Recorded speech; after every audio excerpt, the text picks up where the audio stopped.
ओम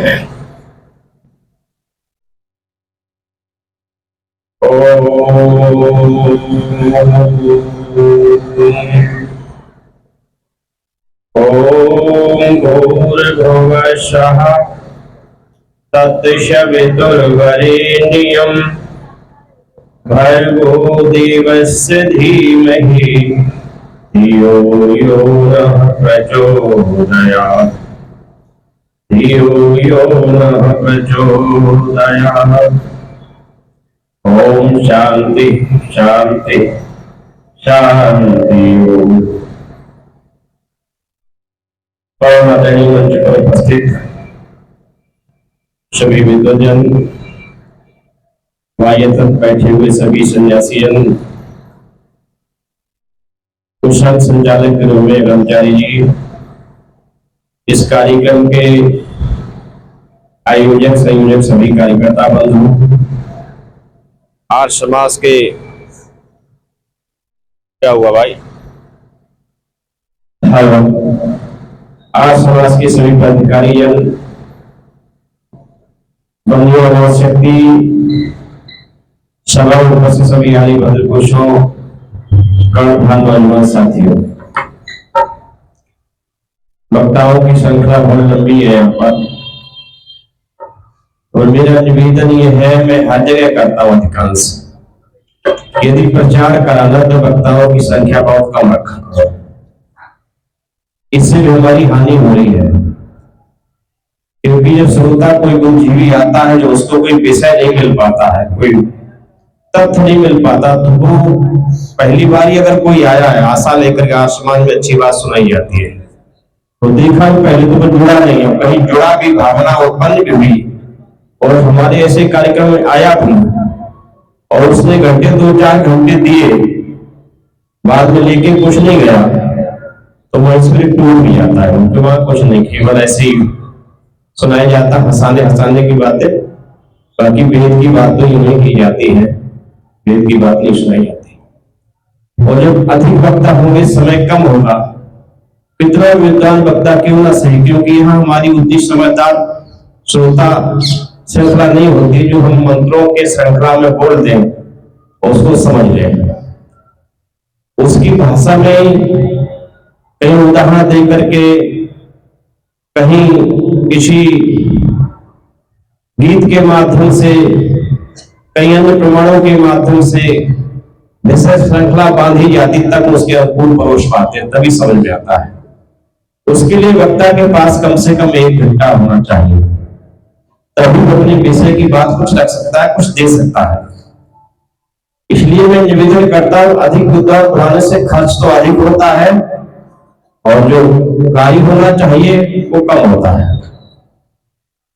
इसलिए हमेशा ध्यान रखें, प्रचार कराना है तो कम से कम वक्ता ज्यादा 3 समान बहुत है, और यदि मिले हुए हो तो 2 ही बहुत है, एक उपदेशक एक भजन उपदेशक, बस 2 की पूर्ति बड़ी हो जाती है। और फिर किसी पर सुना जाए घंटे 2 घंटे 3 घंटे, इसमें कुछ लेके जाए, संकल्प लेके जाए हम, तब निर्माण होगा समाज का। वैसे वो गीत गाते रहे, चलते गए, चलाते गए। इसके लिए हमारे समाज में साप्ताहिक सत्संग इसलिए होते हैं, साप्ताहिक सत्संगों में हम जितने क्षेत्र के जैसे नए लोग बुला पाए हम बुलाएं, उनको बुलवाएं, उनको सिखाएं, हम आपस में आदान प्रदान करें। लेकिन जब उत्सव हो तो उसमें हमें सीखना चाहिए, विद्वानों से सीखना चाहिए, हमें अपने लोगों को सिखाना चाहिए, यह सही। इसलिए अभी गुरु की चर्चा हम करते हैं। अभी पाखंड पे बात चली है, ईश्वर देव दयानंद के जीवन से अपनी बात करते हैं। ईश्वर देव दयानंद का आगमन होगा संसार में और सभी जानते हैं उनके जीवन में प्रथम घटना कौन सी घटी जिसने झकझोरा था सत्य को जानने के लिए, तो कौन थी? आगे आने वाली शिवरात्रि फाल्गुन की है। उसी शिवरात्रि ने एक ऐसा उनका जागरण किया, छोटी सी अवस्था में इससे सोचने को मजबूर होने की सत्य कुछ और है भगवान, ये दुनिया कुछ और नहीं है कुछ और। क्योंकि मंदिर में बैठे हुए थे, प्रातः काल की बेला में देखो, जब चैन पहल मिट्टी मंदिर की सजावट हुई, जाना आना लोगों का देख हुआ। मूल शंकर ने अपने पिताजी से पूछा, पिताजी आज क्या बात है, आज मंदिर में बहुत ज्यादा चहलकदमी है, बहुत लोग आ रहे हैं, बहुत सजावट हो रही, क्या कारण है? पिताजी ने कहा आज शिवरात्रि है। फिर क्या होगा शिवरात्रि में? बोले आज शंकर जी दर्शन देंगे। किसको देंगे दर्शन? बोले जो व्रत रखेगा आज उनका, जो शिवरात्रि व्रत रहेगा उसको दर्शन देंगे। बोले कितने बजे देंगे? रात्रि के 12 बजे देंगे। क्या हमको भी देंगे? हम भी व्रत रखे थे, क्या हमको भी देंगे? हाँ आपको भी देंगे। पिताजी नहीं समझे तो वास्तविक ये बात कर रहा है। बच्चे की बात को समझ के उसके उत्तर में उत्तर देते चलेंगे, प्रश्न का उत्तर देते चलेंगे, गंभीरता से नहीं लिया। लेकिन बालक ये गंभीरता से ले रहा था, जो पिताजी कहे तो उसको सत्य समझ रहा था। विचार आया कि इतना विशेष कार्य केवल व्रत रखने से इस भगवान के दर्शन के लिए ऋषि मुनि बताते हैं बड़ी तपस्या करते हैं, जब तब किया करते थे। हजारों वर्षों पुराण में कहता है कि तपस्या करते तब कहीं ईश्वर का दर्शन मिलता था। आज तो बहुत सरल हो गया है, केवल हम व्रत रख लेंगे तो हमें उस ईश्वर का जन्म, उस ईश्वर का दर्शन हो जाएगा। बच्चे ने साहस व्रत रख लिया। मंदिर में सायंकाल में भीड़ इकट्ठा होना शुरू हुई, और जब भीड़ इकट्ठा होना शुरू हुई, उसी भीड़ में एक मूल शंकर नाम का छोटा सा बालक भी बैठा है। इतिहास का लिखता दे रहे हैं, उसी जैसे 12 बजने वाले हैं। बच्चे की तो घड़ी पे नजर है, और धारा जमी 12 बजे की संगत उपस्थित होंगे। 12 बजने से पहले पहले सहयोग की भावना, सहयोग की बात हुई कि जितने भी वहां उपस्थित लोग थे उस सबको निद्रा सता गई, सब निद्रा में चले गए, सो गए। जब सारे लोग सो गए, केवल ये बालक जग रहा कि उसको सच्ची भूख थी, सच्ची प्यास लगी थी ईश्वर के दर्शन की। तो ये 12 बजे का इंतजार देख रहा। धीरे धीरे वो घड़ी भी आई, 12 बज गए। जब घड़ी में 12 बज गए, सारा शांत वातावरण है, सारे लोग सोए हुए हैं। ये बच्चा सोच रहा ये सब तो भाग्यशाली है, अभी तक जगते रहे भगवान के दर्शन के लिए, लेकिन जब दर्शन देने का समय आया तो सब सो गए। ये सब तो भाग्यशाली है, केवल इस समय में ही भाग्यशाली हो, मुझे निद्रा नहीं आई, मुझे ही दर्शन मिलेंगे। अब 12 बजे, और 12 बजने पे क्या हुआ? शंकर जी तो नहीं आए, वह भगवान तो नहीं आया, लेकिन कौन आया? छोटे छोटे चूहों के कुछ बच्चे आ गए। चूहे आ गए। जब शांत वातावरण हुआ तो शांत वातावरण चूहे आ ही जाते। घर में भी चहलकदमी तब तक नहीं निकलेगी, जब शांत हो जाएगा घर पूरा, तभी भी निकल के आते चूहे, बिलों से या कहीं से। चूहे निकल के आए, और चूहों ने क्या किया? जो शिवलिंग पर चढ़ावा चढ़ा हुआ था, उस शिवलिंग पर चढ़कर के वो चढ़ावा खाने लगे। और चूहे की एक आदत अवश्य और भी है कि जहां खाएगा वही मलमूत्र भी त्याग करेगा। उसने शिवलिंग के ऊपर चढ़कर के चढ़ावा भी खाया, मेवा में चढ़ा हुआ था वो खाया, और उन्हीं को शिवलिंग के ऊपर ही मलमूत्र भी त्याग दिया। इस मूल शंकर ने जब देखा, हृदय में भावना बदली, विचार बदले, विचार आए। 12 बजे से तो समय ज्यादा हो गया है, शंकर भगवान जी उपस्थित नहीं आए, और जिसको ये दुनिया के लोग शंकर मान रहे हैं, ये शंकर तो है नहीं। ये शंकर कैसा? शंकर तो बताते हैं दुष्टों का संहार, भक्तों का उद्धार करता है। ये तो अपने साथ दुष्टता देने वाले का संहार नहीं कर पा रहा है, तो दुष्टों का संहार क्या करेगा? हमारे साथ जो दुष्टता करेंगे उनका संहार क्या करेगा? इसके ऊपर चढ़ गए, इसका चढ़ावा भी खा लिया, इसके ऊपर मलमूत्र भी त्याग दिया। ये छोटे छोटे चूहों के बच्चों में से ये भगा पाया, मार पाया, तो ये दुनिया का भार क्या करेगा? विचार उदय हुए। मैंने अपनी किसी पुस्तक में लिखा है, यही से विचार का उदय होता है उस छोटे से बालक के अंतर्गत, कि महादेव महाशक्ति वाला सब जग का स्वामी कहलाया, नियंत्रण करे सारे जग का दरबार कोई न निभाया, भारत नेपाल अमेरिका क्या इसकी त्रिलोक में है आया, जिसने रचका का विचार सितारे भूमंडल को चमकाया, इसने रचका का विचार सितारे भूमंडल को चमकाया, हाय उसे भला अज्ञानी ने पत्थर महादेव में बतलाया, जिसपे सरकार ने बस गाड़ी उठेला आगे चलवाया, हमने भी जिसको तोड़ ताड़ महलों के अंदर चलवाया, कसका स्वयं की रक्षा उसको महादेव है बतलाया। ये विचार छोटे से बच्चे के अंदर उदय हुई, ये शंकर नहीं है। अरे वो शंकर कोई दूसरा, ये शंकर अगर होता ये पत्थर का टुकड़ा का शंकर है तो ये तो स्वयं की रक्षा नहीं कर पाया, यहाँ भी प्रत्यक्ष हो गया, चौसे भी रक्षा नहीं कर पाया, साथ में सरकार इसको तोड़ ताड़ के महल बनाती, बांध बनाती, ट्रेन की पटरी बिछाती, रोड बनाती, और हम जैसे लोग भी संसार के लोग भी तोड़ ताड़ पत्थर महल बनाते हैं, ये अपनी रक्षा नहीं कर पाया। कैसा शंकर? ये शंकर नहीं, शंकर तो कोई दूसरा है, सारे संसार की रचना की है। इसलिए सूर्य चंद्र सितारों को भी चमका दिया है, वो शंकर कोई दूसरा है, ये शंकर नहीं हो सकता। जिस शिव की बात ऋषियों ने की वो शिव कोई दूसरा है, ये शिव नहीं हो सकता। वैसे विचार उदय हुए, क्योंकि एक ही घटना जीवन की बदल देती है। जीवन को एक ही घटना अगर बदलने वाला कोई व्यक्ति है, उसके लिए एक ही घटना काफी होती, बार बार घटना घटने की कोई आवश्यकता नहीं होती। और ध्यान रखना, सत्य भी जीवन में दरवाजा आपका कभी कभी खटखटाता है, बार बार कभी सत्य खटखटाता नहीं है। सत्य भी हमारे जीवन में कभी कभी उपस्थित होता है, और यदि हमने उस समय सत्य का स्वागत किया, सत्य से संबंध बना लिया, सत्य आपका हो गया, आप सत्य में हो जाएंगे। यदि आपने उस समय संबंध नहीं बना पाए, सत्य को आचरण नहीं ले पाया, सत्य के लिए दरवाजा नहीं बदलेगा खोला, तो सत्य वापस चला जाएगा, सत्य मिलने वाला नहीं है। आज यही हुआ है, कितने लोगों ने सत्य के लिए अपना दरवाजा खोल रखा है, क्या उनको मालूम नहीं है? जिस कार्य को, जिस पदार्थ को, जिस तत्व को वैज्ञानिक कसौटी झुकला दे, वैज्ञानिक कसौटी असत्य कह दे, वैज्ञानिक कसौटी पे जो विषय फेल हो जाए, जो तत्व फेल हो जाए, समझिए वो क्या है? असत्य है। इसको वैज्ञानिक कसौटी स्वीकार न करे वही असत्य है।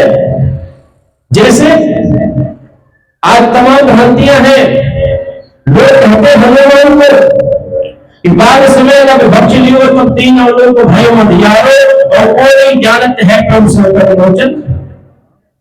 कहते हैं क्या ये वैज्ञानिक है? वो है क्या वैज्ञानिक? नहीं है, क्योंकि हमने प्रयोगशाला में पढ़ा, गुरुओं साहब ने हमने प्रयोग किया है वैज्ञानिक शाला में, गुरुओं साहब ने प्रैक्टिकल किया है कि पृथ्वी से सूर्य कितना बड़ा है बताइए? 13 लाख गुना बड़ा है। ये कोई आज समझ की परिभाषा नहीं है, ये दुनिया के विज्ञान की परिभाषा है, विज्ञान ने खोज किया। कितना बताया? 13 लाख गुना बड़ा है, अर्थात सूर्य में 13 लाख पृथ्वियां बन जाएगी। एक पृथ्वी 13 लाख, और दूरी कितनी है? दूरी कितनी है? 14 करोड़ मील लगभग, 14 करोड़ मील दूरी है लगभग। और बचपन में हम लोग जी ने उसको मोले रख लिया, क्या समझ के? फल समझ के मोले। क्या ये सत्य हो सकता? बोलो, क्या ये भाग में हो सकता है? दूसरी बात में वैज्ञानिक का सूर्य क्या स्थान बदलता है? बोलो, गति तो करता है, लेकिन अपने केंद्र पर ही गति करता है, स्थान नहीं बदलता। बाकी सारे के सारे उपग्रह गए हैं, वो सब स्थान ही बदलते, अपनी कक्षा में घूमते हैं, लेकिन सूर्य अपने केंद्र में टीवी पर घूमता, स्थान ही बदलता, और जितने ग्रह उपग्रह सब उसके चक्कर लगा है। सूर्य का प्रकाशक वो परमपिता परमात्मा है, उसके द्वारा प्रकाशित हो रहा है, अन्य ग्रह सूर्य के द्वारा प्रकाशित हो रहे हैं। सूर्य गतिमान परमपिता परमात्मा के द्वारा गति कर रहा है, और सूर्य के द्वारा सारे के सारे ग्रह उपग्रह गति कर रहे हैं। ये सब वैज्ञानिक सिद्ध करता है। क्या सूर्य रुक जाए या सूर्य अपने केंद्र से हट जाए? मैं वैज्ञानिकों से पूछना चाहता हूं, दुनिया के लोगों से पूछना चाहता हूं, क्या ये सौर सुरक्षित रहेगा? नहीं रहेगा। अगर सूर्य 1 इंच भी अपना स्थान बदल दे, ये सारा का सारा सूर्यमंडल ब्लैक होल बन जाएगा, नष्ट हो जाएगा, एक क्षण में नष्ट हो जाएगा। लेकिन वहां मैंने पूरा मामला रख दिया, क्या कहेंगे इसे? जो लोग इसे स्वीकार करते हैं पढ़ने लिखने के पश्चात, मैं यही कहूंगा इन्होंने सत्य के लिए अपना हृदय रूपी दरवाजा बंद कर रखा है। केवल परंपरा के पुजारी है, परंपरा के अनुरूप है, परंपरा जो मिलना उसी को स्वीकार करेंगे, लेकिन हमने जो पढ़ा, हमने प्रयोग किया, उसको सदैव नहीं मानेंगे। क्या इससे कल्याण हो जाएगा? नहीं। सच बराबर कपड़ी, झूठ बराबर पाप, और इसके हृदय साथ उसके हृदय आप सत्य को स्वीकार नहीं करेंगे, असत्य चाहे कितना भी अपना लीजिए, असत्य आपको पतन क्यों ले जाएगी, कभी आपको सुरक्षित नहीं रख पाएगी। पतन होगा। असत्य का ही नाम अविद्या है, अविद्या पतन का कारण है, और विद्या मुक्ति का कारण है। आप विद्या का त्याग करेंगे तो कभी भी सत्य को प्राप्त नहीं कर पाएंगे। सत्य ही ईश्वर है, सत्य ही ईश्वर है, इसलिए उस ईश्वर को जानना तो सत्य को जानना पड़ेगा, उस ईश्वर को ग्रहण करना, सत्य को ग्रहण करना पड़ेगा। लेकिन हम वैज्ञानिक कसौटी स्वीकार कर रही है, व्यवहारिक कसौटी स्वीकार कर रही है, उसको विज्ञान में रखे सत्य। और ये पृथ्वी गोल है कि चटाईवत है? वैज्ञानिक ने, विज्ञान के लोगों ने, वैज्ञानिक क्या सिद्ध किया इसको? पृथ्वी कैसी गोल अंडाकार है कि चटाईवत है? अंडाकार है ना, अंडाकार है, चटाई में लंबत नहीं है। लेकिन भागवत कारक, रोज भागवत कारक, ये तत्व भागवत कारक सदियों से यह रख रहे हैं, क्या रख रहे हैं कि जब भगवान पृथ्वी रचना करता था, भगवान पृथ्वी रचना करता था, और उस पृथ्वी रचना करने के पश्चात भगवान चला जाता था अपने घर में। हेरा चाहता था, हेरा पृथ्वी को चटाई में लपेट देता था और फिर सराहने लग करके सो जाता था। सुबह भगवान अपने घर से फिर आते थे कार्य क्षेत्र में, जब देखते कि जो कार्यकल किया था पृथ्वी को स्थापित करने में, पृथ्वी तो गायब है, पृथ्वी वहां है ही नहीं, तो फिर दोबारा पृथ्वी रचना करते थे, फिर साथ घर चले गए, तो फिर वो आया, फिर उसने पृथ्वी का हल कर लिया।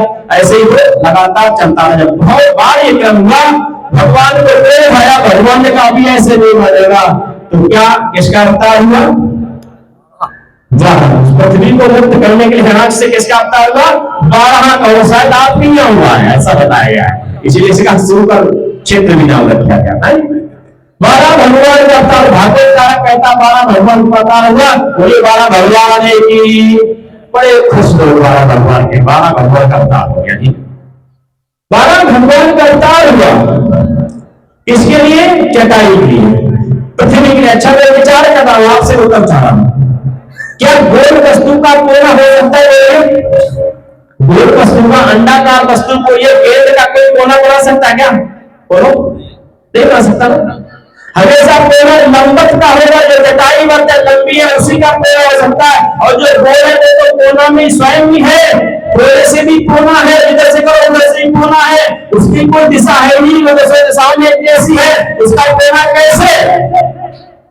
दूसरी बात, इस लिखने वाले, भागवत लिखने वाले को सृष्टि विज्ञान भी नहीं पता है, सृष्टि रचना कैसे हो रही है। पृथ्वी तो सृष्टि के अंतिम रचना है। पृथ्वी महातत्व, महातत्व से आकाश, आकाश से वायु, वायु से अग्नि, अग्नि से जल, और जल के बाद पृथ्वी। पृथ्वी रचना अभी जीव नहीं उत्पन्न हुआ, पृथ्वी रचना हो रही। पृथ्वी के बाद लाखों वर्षों तक, करोड़ों वर्षों तक पृथ्वी पे तत्वों रचना हो रही, पेड़ पौधे, वनस्पतियां, समुद्र, नदियां, पहाड़, ये सब रचना में आते हैं। इसके पश्चात जितने मानव को अच्छे अन्य वे सब आते हैं। मानव अंतिम रचना है उस परमपिता परमात्मा की। जब ये सृष्टि संपूर्ण तरीके से हरी भरी हो जाती, खाने पीने रहने के सारे संसाधन बन जाते हैं, अंतिम मेहमान के रूप में अपने प्यारे पुत्र इस अमृत पुत्र को उत्पन्न करता है। और कैसे? जवान नहीं, बचपना में नहीं, गर्भ में नहीं, उन्हीं सृष्टि के माध्यम से परमपिता परमात्मा इस सृष्टि, इस पृथ्वी माता के भूगर्भ से जवान नर नारी जोड़े के रूप उत्पन्न करता है, कई जोड़े। वहां पृथ्वी रचना नहीं हो पाई, जीव की उत्पत्ति नहीं हुई, और जन्म से पहले आ गया। उसका कोई भगवान दूसरा था। जब उसने मानव को बनाया ही नहीं, मानव बनाए में कोई प्राणी आया नहीं, तो वो कैसे उत्पन्न हो गया? और वो उत्पन्न हुआ, इसका मतलब उसकी पृथ्वी कोई दूसरी थी, वो दूसरी पृथ्वी रहता था या भगवान दूसरी पृथ्वी रहता, इसमें उससे करके यहाँ जाता था। दूसरी बात यही पृथ्वी थी उसकी भी। तीसरी तरकाव है, उसको चटाई पर लपेट के रख लेता था सिराने, तो पैर किसके सर पे रखता था? पैर पूरा शरीर कहां रखता था? बोलो, चारपाई का रखता था। पृथ्वी तो सिराने, सर तो चलो मान लिया पृथ्वी पर टिक गया, बाकी शरीर कहां टिका? चारपाई डालता, तखत डालता, वो कहां डालता है? हम ऐसी नास्तिक बातें मानते हैं और भागते बहुत सारे हैं। भूल गया था, वो कहना चाहता था ऋषि की बात, थोड़ी सी बात क्या कर दी। और कहते हैं कि महाराज कृष्ण जी गेंद खेल रहे, कहां? काली देव में गेंद का टिल्लो मार दिया, गेंद चली काली देव में।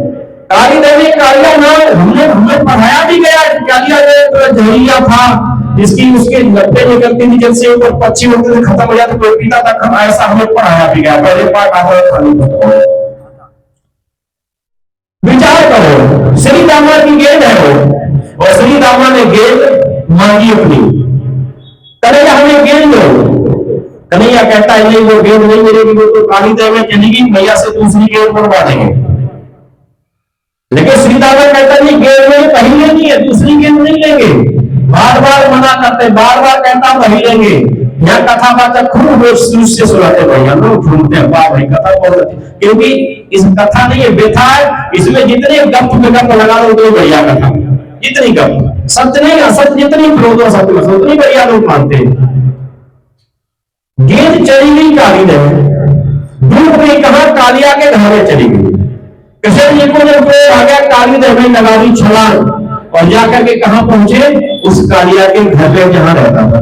भागवत कार कहता जिस समय कृष्ण महाराज पहुंचे कालिया के पास, उसमें उसकी पत्नी और उसके गुरु दबा रही, पैर दबा रही। अच्छा, सब के पैर होते हैं? कहते पहले थे अब नहीं होते। अरे मैं कहता हूं पहले थे तो अभी भी होने चाहिए थे। हर चीज पर ही नियम किसने नियम बनाया है, ये भी कोई परिवर्तन आया है। परमात्मा की रचना में कभी परिवर्तन नहीं आता।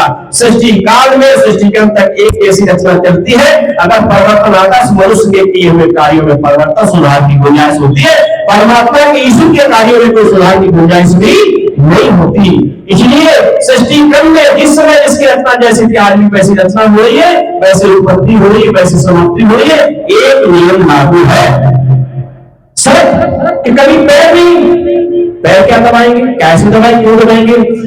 महाराज कैसे बोलते हैं, नागरियों ने देखा था बालक को डरा नहीं मेरे स्वामी से, अरे अभी सोए जाग जाएगी तेरी मृत्यु हो जाएगी, तू भाग जा। कृष्ण कहते हैं भागवत की भाषा में, अब मैं तेरे स्वामी से मिलने आया हूं, भगा दे इसको। कालिया नाम जरायु था, अंत में हार गया कालिया और गेंद दे दी उनकी, और जाकर के अंदर से बाहर निकाल दिया। ठीक यही कथा हुई। विचार करो, वो गेंद काय की थी? रेशम की। रेशम बहुत अपने में साफ होता है, पानी को सोखता नहीं है। आप सूती कपड़े की भी बना लीजिए गेंद और पानी में डाल के देख लीजिए, कभी गेंद डूबती नहीं है।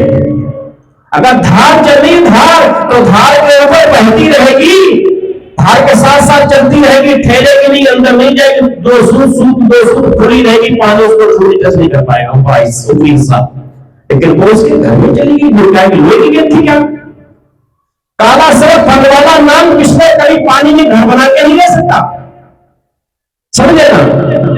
पानी निकल जाएगा, इधर उधर हो जाएगा, लेकिन ठहरेगा नहीं। और जो भाई चल अगर ठहर भी जाए, से आदमी में गिर जाए, ना निकल पाए, उसकी सर्द तो आते आते उसकी मृत्यु भी निश्चित हो जाएगी। कारण क्यों हो जाएगी?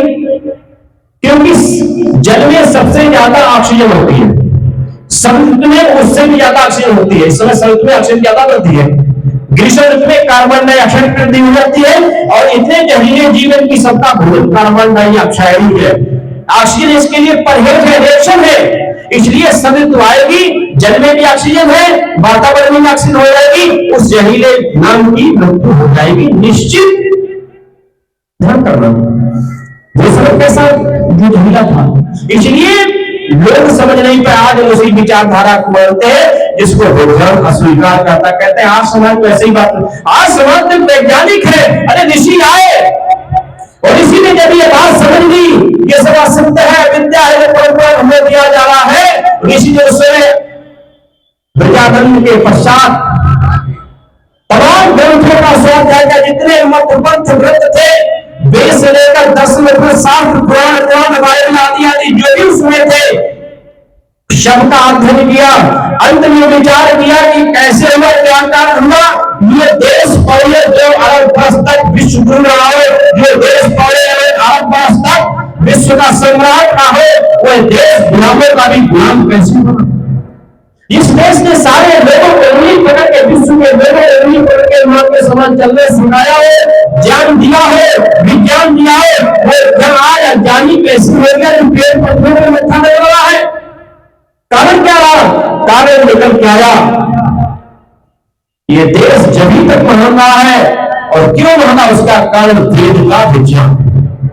जब तक ये देश वेद के विज्ञान पर चलता रहा, वेद के मार्ग पर चलता रहा, वेद के ज्ञान को जीवन में चलता करता रहा, तब तक ये देश महान रहा। और जिस दिन से महाभारत काल से लगभग 300 वर्ष पूर्व ऋषियों ने लिखा है, इस देश का पतन प्रारंभ हो चुका था महाभारत काल से 300 वर्ष लगभग पूर्व, वही सब विद्या प्रारंभ हुई। और जब इसमें वेद का पथ पीछे हो गया, अविद्या भर गई, अविद्या में कुसंस्कार आ गए, और जैसे ये देश पथ मतांतों में बटा, ये देश में गुलामों के गुलाम शासन कर गए, विद्या नष्ट हुई, अविद्या का विकास हुआ, आज उसी अविद्या में देश बनाए। इसलिए इस देश को पुनः आगे बढ़ाना है, पुनः इसको अपने गौरव को प्राप्त कराना है, पुनः इसे अपना सम्मान प्राप्त करना है, उसको पुनः भेदों बढ़ाना पड़ेगा। इसलिए ऋषि ने बात की थी, क्या आवाज लगाई थी, भेदों की ओर पीछे लेते दुनिया के लोगों ने प्रश्न किया सुधर स्वामी जी से, ऋषि से, ऋषिराज आप कैसे अनोखे महापुरुष आए हो, अभी तक तो दुनिया के इतने लोग आए, सबने कहा आगे बढ़ो आगे बढ़ो, अरे आप कहते पीछे लौटो पीछे लौटो, कहां पीछे लौटे, पीछे कौन लौटना चाहेगा, सब लोग आगे बढ़ना चाहते। ऋषि ने कहा बात तो ठीक, आगे बढ़ना चाहिए, लेकिन मैं कहता हूं आपसे पूछना चाहता हूं, जिन लोगों ने आगे बढ़ने की बात कही, क्या उन्होंने कोई लक्ष्य बताया, कहां तक आगे बढ़ोगे, कहां जाओगे, आगे बढ़ोगे, कहां जा रहे हो, तो आगे कहां तक जाना चाहते हो, बल्कि कोई लक्ष्य आपका है, लोग मौन हो गए। लेकिन तुमने अगर हमसे पूछ लिया, मैं तुम्हें पीछे कहां लौटाना चाहता हूं, ऐ प्यारे पुत्रों, ऐ मेरे देवी देवताओं, तुम जब तक पीछे नहीं लौटोगे तब तक आप अपने लक्ष्य को प्राप्त नहीं कर सकते। क्यों, आप रास्ते को भटक गए हो, आप रास्ता भूल गए हो। जैसे कोई व्यक्ति जाना चाहे दिल्ली की तरफ और रास्ता पकड़ ले लखनऊ जाने का, क्या दिल्ली जा पाएगा, चाहे कितनी भी तीव्र गति से चले, चाहे हवाई जहाज से चले, लेकिन जितनी तीव्र गति से बढ़ेगा लखनऊ का दिल्ली से दूर होता चला जाएगा, दिल्ली को पाएगा नहीं, क्योंकि वो पथ भटक गया, रास्ता भटक गया। और जहां से रास्ता भटका है, यदि उसको लक्ष्य अपनी मंजिल पानी है, तो पुनः उसी स्थान पर आना पड़ेगा जहां से वो भटका है, अपने रास्ते को छोड़ा है। इसीलिए कहा कि मैं वही बताना चाहता हूं, जहां तुम अपने मंजिल को पाने के लिए अपना रास्ता छोड़ के आए हो, ठीक तब तक उस जगह पर नहीं पहुंचे, अपने रास्ते पर नहीं पहुंचोगे, जब तक अपना मार्ग नहीं पकड़ोगे तब तक आप अपनी मंजिल को प्राप्त नहीं कर सकते। इसलिए तुम्हारी मंजिल का आधार है वेद, वेदों की तरफ लौटो, कुरान को छोड़ो, बाइबल को छोड़ो, मत पंथ ग्रंथों को छोड़िए, मूल आधार वेद है। तुम्हारी आचार संहिता वेद है, तुम्हारी संस्कार शाला वेद है, तुम्हारी वैज्ञानिक शाला वेद है, तुम्हारी ज्ञानशाला वेद है, तुम्हारी कर्मकांड शाला वेद है।